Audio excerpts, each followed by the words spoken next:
परमपिता परमात्मा की असीम कृपा और बड़े बुजुर्गों के आशीर्वाद के साथ सभी भगवत भक्तों का स्वागत करती हूँ आपके अपने चैनल की ज्ञानवाणी में। नए मेहमानों का स्वागत, शुक्रिया, अभिनंदन, आभार और सभी के उज्जवल और उत्तम भविष्य की कामना के साथ सभी पवित्र देवी देवताओं का आह्वान करते हैं और इन्हें आसन देते हैं। श्री गुरु चरण सरोज रज निजमन मुकुर सुधारी, वर्णो रघुर विमल जसु जोदायक कुफलचारी, बुद्धिहीन तनु जानि के सुमिरो पवन कुमार, बल बुद्धि विद्या देहु मोहि हरहु कलेश विकार। रामायण तुलसी करत है कथा कहूँ अनुसार, आसन देव प्रेम से विराजो जी पवन कुमार। लखन सिया रामचंद्र की जय, लखन सिया रामचंद्र की जय। सभी स्त्री और पुरुष, सभी नगरवासी बहुत दुखी हैं और श्री रामचंद्र जी माता कौशल्या से मिल चुके हैं और उन्हें चौगुना चाव है और उनका संताप मिट गया है। और देखते हैं आगे क्या होता है। नव गयंदु रघुवीर मनु, राजू अलान समान, छूट जानिवन गवनु सुनी उर आनंदु अधिकान। श्री रामचंद्र जी का मन नए कपड़े, नए पकड़े हुए हाथी के समान और राज तिलक उस हाथी को बांधने की कांटेदार लोहे की बेड़ी के समान है। वन जाना है, यह सुनकर अपने को बंधन से छूटा हुआ जानकर उनके हृदय में आनंद बढ़ गया। रघुकुल तिलक जोरी दो हाथा, मुदित मानु पद नायु माथा, दीनहु असीस लायोर लीन्हे, भूषण वजन निसावरी दीन्हे। रघुकुल तिलक श्री रामचंद्र जी ने दोनों हाथ जोड़कर आनंद के साथ माता के चरणों में सिर नवाया। माता ने आशीर्वाद दिया और अपने हृदय से लगा लिया और उन पर गहने और कपड़े न्यौछावर किए। बार बार मुख चुंबती माता, नयन नेह जलु पुलकित गाता, गोद राखे पुनि हृदय लगाए, शत्रवत प्रेम रस पयद सुहाए।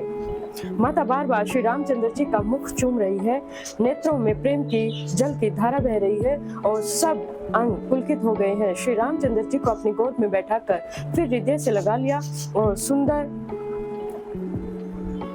स्तन प्रेम रस बहाने लगे, अर्थात दूध बहने लगा। प्रेम मोदु ने कछु कही जाई, रंग धनद पद पी जन पाई, सादर सुंदर बदनु निहारी, बोली मधुर वचन महतारी। उनका प्रेम और महान आनंद कुछ कहा नहीं जाता, मानो कंगाल ने कुबड़े का पद पा लिया हो। और बड़े आदर के साथ सुंदर मुख देखकर माता मधुर वचन बोली। कहूँ तात जननी बलिहारी, कभई लगन मुदी मंगलकारी, सुकृत सील सुख सील सुहाई, जन्म लाभ कई अवधि अघाई। हे तात, माता बलिहारी जाती है, कहो वह आनंद मंगलकारी लग्न कब है जो मेरे पुण्य और शील और सुख की सुंदर सीमा है और जन्म लेने के लाभ की पूर्णतम अवधि है। जेहि चाहत नर नारी सब अति आरती एहि भांति, जिमि चातक चातकी तृषित वृष्टि शरद ऋतु स्वाति। तथा जिस लग्न को भी सभी स्त्री पुरुष अत्यंत व्याकुलता से इस प्रकार चाहते हैं, जिस प्रकार प्यास से चातक और चातकी शरद ऋतु के स्वाति नक्षत्र की वर्षा को चाहते हैं। तात जाऊं बलि बेगी नहाऊं, जो मन भाव मधुर कछु खाऊं, पितु समीप तब जाऊं भैया, भई बड़ी बार जाई बलि मैया। हे तात, मैं बलैया लेती हूँ, तुम जल्दी नहा लो और जो मन भाए कुछ मिठाई खा लो। भैया तब पिता के पास जाना और बहुत देर हो गई है, माता बलिहारी जाती है। मातु वचन सुनियाते अनुकूला, जनु स्नेह सुतन के फूला, सुख मकरंद भरे श्रेय मूला, निर्खी राम मनु भंग न भूला। माता के अत्यंत अनुकूल वचन सुनकर जो मानो स्नेह रूपी कल्प वृक्ष के फूल थे, जो सुख रूपी मकरंद पुष्प रस से भरे हुए थे और श्री राज लक्ष्मी के मूल थे, ऐसे वचन रूपी फूलों को देखकर श्री रामचंद्र जी का मन रूपी भौरा उन पर नहीं भूला। धर्म धुरीन धर्म गति जाने, कहे मातु सन अति मृदुवानी, पिता दीन मोहि कानन राजू, जह सब भांति मोर बड़ काजू। धर्म धुरीन श्री रामचंद्र जी ने धर्म की गति को जानकर माता से अत्यंत कोमल वाणी से कहा, हे माता, पिताजी ने मुझको वन का राज्य दिया है, जहाँ सब प्रकार से मेरा बड़ा काम होने वाला है। आयुष देहि मुदित मन माता, जय ही मुद मंगल कानन जाता, जन स्नेह वस दर्पसी भौरे, आनंदु अम्ब अनुग्रह तोरे। हे माता, तू प्रसन्न मन से मुझे आज्ञा दे, जिससे मेरी वन यात्रा में आनंद मंगल हो। मेरे स्नेह वश भूल कर भी डरना नहीं। हे माता, तेरे कृपा से सब आनंद ही होगा। वरस 4 विपिन बसी करी पितु वचन प्रमाण आई पाए पुनि देखई हो मनुजनी करसी मलान। 14 वर्ष वन में रहकर पिताजी के वचनों को प्रमाणित करके अर्थात सत्य करके फिर लौट कर तेरे चरणों का दर्शन करूंगा। तू मन को दुखी मत करना। वचन विनीत मधुर रघुवर के सरसम लगे मातु उर करके सहमी सूखी सुनी शीतली वाणी जिमी जवास परे पावस पानी। रघुकुल में श्रेष्ठ श्री रामचंद्र जी के ये बहुत ही नम्र और मीठे वचन माता के हृदय में बाण के समान लगे और कसकने लगे। उस शीतल वाणी को सुनकर कौशल्या वैसे ही सहम कर सूख गई जैसे बरसात का पानी पड़ने से जवासा सूख जाता है।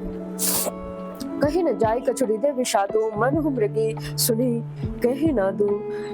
नयन सजल तर थर थर कापी माँ जही खाई मीन जन्म मापी। हृदय का विषाद कुछ कहा नहीं जा सकता।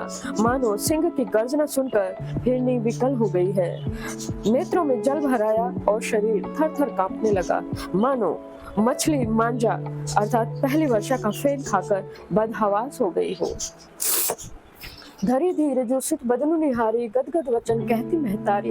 ताप पितहि तुम्हें प्राण प्यारे देखी मुदित नित चरित तुम्हारे। धीरज धरकर पुत्र का मुख देखकर माता गदगद वचन कहने लगी। हे तात, तुम तो पिता को प्राणों के समान प्रिय हो। तुम्हारे चरित्रों को देखकर वे नित्य प्रसन्न होते थे। राजदेन कहु शुभ दिन साधा कहे जान बन कही अपराधा। तात सुनावहु मोहिनी दानो को दिन कर कुल भयं कृसानो। राज्य देने के लिए उन्होंने ही शुभ दिन सुधवाया था, फिर अब किस अपराध से वन जाने को कहा। हे तात, मुझे इसका कारण बताओ। सूर्यवंश रूपी वन को जलाने के लिए अग्नि कौन हो गया। निर्खी राम रुख सचिव सुत कारण कहे बुझाई। सुनी प्रसंग रही मोक जिमे दशा वर्णी नहीं जित पाई। तब श्री रामचंद्र जी का रुख देखकर मंत्री के पुत्र ने सब कारण समझाकर कहा। उस प्रसंग को सुनकर वे गूंगी जैसी चुप रह गई। उनकी दशा का वर्णन नहीं किया जा सकता। राखी न सकई न कही सक जाहू दोहो भांति उदारण दाहू। लिखित सुधाकर गा लिखी राहू विधि गमी जा बाम सदा सब काहू। न रख सकती है न यह कह सकती है कि वन चले जाओ। दोनों ही प्रकार से हृदय में बड़ा ही भारी संताप हो रहा है। अर्थात मन में सोचती है कि देखो विधाता की चाल सदा सबके लिए टेढ़ी ही होती है। लिखने लगे चंद्रमा और लिख गया राहु। धर्म सने उभय मति घेरी भई गतिक सांप चुचुंदरी केरी। राय सुतहि करऊं अनुरोधु धर्म जाई अरु बंधु विरोधु। धर्म और स्नेह दोनों ने कौशल्या जी की बुद्धि को घेर लिया। उनकी दशा सांप छुछुंदर की सी हो गई। वे सोचने लगी कि यदि मैं हट करके पुत्र को रख लेती हूँ तो धर्म जाता है और भाइयों में विरोध होता है। कहूँ जानवन तो बड़ी हानि संकट सोच विवश भई रानी। बहुरी समझती है धर्म सयानी राम भरतु दो सुख सब जानी। और यदि वन जाने को कहती हूँ तो बड़ी हानि होती है। इस प्रकार के धर्म संकट में पड़कर रानी विशेष रूप से सोच के वश हो गई।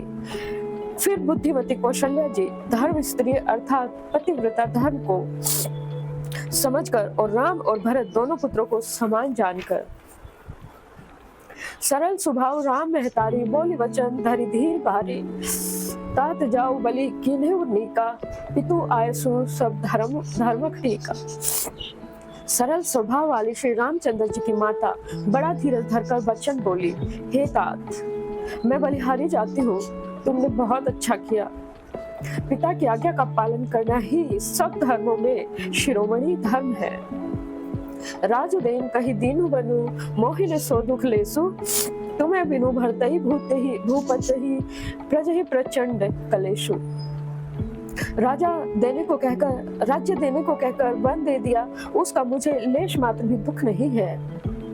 दुख तो इस बात का है कि तुम्हारे बिना भरत को, महाराज को और प्रजा को बड़ा भारी क्लेश होगा। जो केवल पितुआय सुताता तो जनि जाहु जानी बड़ी माता। जो पितु मातु कहे बन जाना तो कारण सत अवध सयाना। हे तात, यदि केवल पिताजी की ही आज्ञा हो तो माताओं को पिता से बड़ी जानकर वन को मत जाओ। किंतु यदि माता और पिता दोनों ने वन जाने को ही कहा हो तो वन तुम्हारे लिए सैकड़ों अयोध्या के समान है।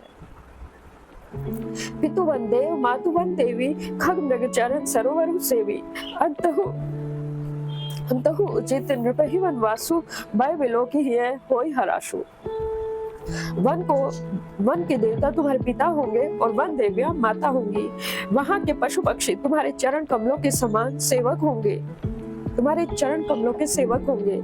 राजा के लिए अंत में तो वनवास करना उचित ही है। केवल तुम्हारी सुकुमार अवस्था देखकर हृदय में दुख होता है। बड़ भागी वनु अवध अभागी, जो रघुवंश तिलक तुम त्यागी। जो सुत कहा संग मोहि लेहु, तुमरे हृदय होई संदेहु। हे रघुवंश के तिलक, वन बड़ा भाग्यवान है और यह अवध बहुत अभागी है जिसे तुमने त्याग दिया। हे पुत्र, यदि मैं कहूँ कि मुझे भी साथ ले चलो तो तुम्हारे हृदय में संदेह होगा कि माता इसी बहाने मुझे रोकना चाहती है। पूत परम प्रिय तुम्हें सब ही के, प्राण प्राण के जीवन जी के। ते तुम्हें कहो मातु बन जाऊं, मैं सुनी वचन पैठी पछताऊं। हे पुत्र, तुम सभी के परम प्रिय हो, प्राणों के प्राण और हृदय के जीवन हो, वही प्राणाधार। तुम कहते हो कि माता मैं वन को जाऊं और मैं तुम्हारे वचनों को सुनकर बैठी पछताती हूँ।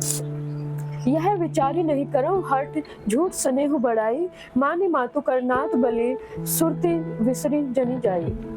यह सोचकर झूठा स्नेह बढ़ाकर मैं हट नहीं करती। बेटा, मैं बलैया लेती हूँ, माता का नाता मानकर मेरी सुध भूल न जाना। देव पितर सब तुमरी गुसाई, राखो पलक नयन की नाई। अवधि अम्बु प्रिय परिजन मीना, तुम्हें करुणा कर धर्म धुरीना। हे गुसाई, सब देव और पितर तुम्हारी वैसे ही रक्षा करे जैसे पलके आंखों की रक्षा करती है। तुम्हारे वनवास की अवधि अर्थात 14 वर्ष जल है, प्रियजन और कुटुंबी मछली है। तुम दया की खान और धर्म की धुरी को धारण करने वाले हो। अस विचारी सोई करहूं उपाय, सभी जियत जही भेटऊं आई। जातु सुखेन वनहि बलि जाऊं, करे अनाथ जन परिजन गाऊं। ऐसा विचार कर वही उपाय करना जिसमें सबके जीते जी तुम आ मिलो। मैं बलिहारी जाती हूँ, तुम सेवकों, परिवार वालों और नगर भर को अनाथ करके सुख पूर्वक वन को जाओ। सब कर आजो सुकृत फल बीता, भयो कराल कालु विपरीता। बहुविधि विलपी चरण लपटानी, परम अभागिनी आपहु जानी। आज सबके पुण्य का फल पूरा हो जाएगा। कठिन काल हमारे विपरीत हो गया। इस प्रकार बहुत विलाप करके और अपने मन में परम अभागिनी जानकर माता श्री रामचंद्र जी के चरणों से लिपट गए। दारुण दुसह दाहु उर व्यापा, वर्णि न जाहि विलाप कलापा। राम उठाई मातु उर लाई, कहीं मृदु वचन बहुरी समझाई। हृदय में भयानक दुस्सह संताप छा गया। उस समय के बहुविधि विलाप का वर्णन नहीं किया जा सकता। श्री रामचंद्र जी ने माता को उठाकर हृदय से लगा लिया और फिर कोमल वचन कह के उन्हें समझाया। समाचार तही समय सुनी, सिय उठी अकुलाई। जाई सासुपद कमल जुग, बंदी बैठी सिरुनाई। उसी समय यह समाचार सुनकर सीता जी अकुला उठी और सास के पास जाकर उनके दोनों चरण कमलों की वंदना कर सिर नीचा करके बैठ गई। देने असे सासु मृदुवानी, अति सुकुमारी देखिया कुलानी। बैठी नमित मुख सोचती सीता, रूप राशिपति प्रेम पुनीता। सास ने कोमल वाणी से आशीर्वाद दिया। वे सीता जी को अत्यंत सुकुमारी देखकर व्याकुल हो उठी। रूप की राशि और पति के साथ पवित्र प्रेम करने वाली सीता जी नीचा मुख किए बैठी सोच रही है। चलन चहत वन जीवन नाथु, के ही सुकृति सन हो ही साथु। की अनुप्राण की केवल प्राणा, विधि कर्तव्य कछु जाए न जाना। जीवननाथ, प्राणनाथ वन को चलना चाहते हैं। देखे किस पुण्यवान से उनका साथ होगा। शरीर और प्राण दोनों साथ जाएंगे या केवल प्राण ही से इनका साथ होगा। विधाता की करनी कुछ जानी नहीं जाती। चारु चरण नख लेखति धरनी, नूपुर मुखुर मधुर कवि वर्णी। मनहु प्रेम बस विनती करही, हमें शीघ्र पद जनी परिहरी। सीता जी अपने सुंदर चरणों के नखों से धरती कुरेद रही हैं। ऐसा करते समय नुपुरों का जो मधुर शब्द हो रहा है, कवि उसका इस प्रकार वर्णन करते हैं कि मानो प्रेम के वश होकर नुपुर यह विनती कर रहे हैं कि सीता जी के चरण कभी हमारे त्याग न करें। मन जो विलोचनी मोचती वारी, बोली देखी राम महतारी, तात सुनो सिया अति सुकुमारी, सास ससुर परिजन ही प्यारी। सीता जी सुंदर नेत्रों से जल बहा रही हैं। उनकी यह दशा देखकर श्री रामचंद्र जी की माता कौशल्या कहती है, हे तात सुनो, सीता अत्यंत ही सुकुमारी है, वह सास ससुर और कुटुंबी सभी को प्यारी है। पिता जनक भूपाल मणि, ससुर भानुकुल भानु, पति रविकुल कैरव विपिन, विधु गुण रूप निधानु।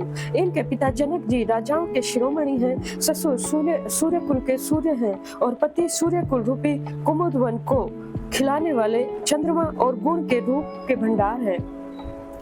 मैं पुनि पुत्र वधु प्रिय पाई, रूप राशि गुणशील सुहाई, नयन पुत्री कर प्रीति बढ़ाई, राख्यों प्राण जानकी लाई।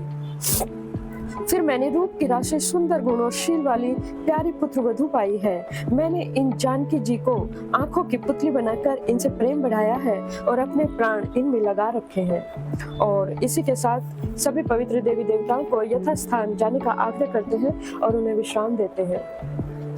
कथा विश्राम होत है, सुनो वीर हनुमान, जो जन जहाँ से आइए तहाँ करो भान। एक घड़ी आधी में पुण्यास, तुलसी संगत साधु की हरौ कोटि अपराध। राम लखन से जान की सदा करो कल्याण। श्रोता सब आसन गए, शंभु गए कैलाश, अपने अपने धाम को विदा होत हरुषार।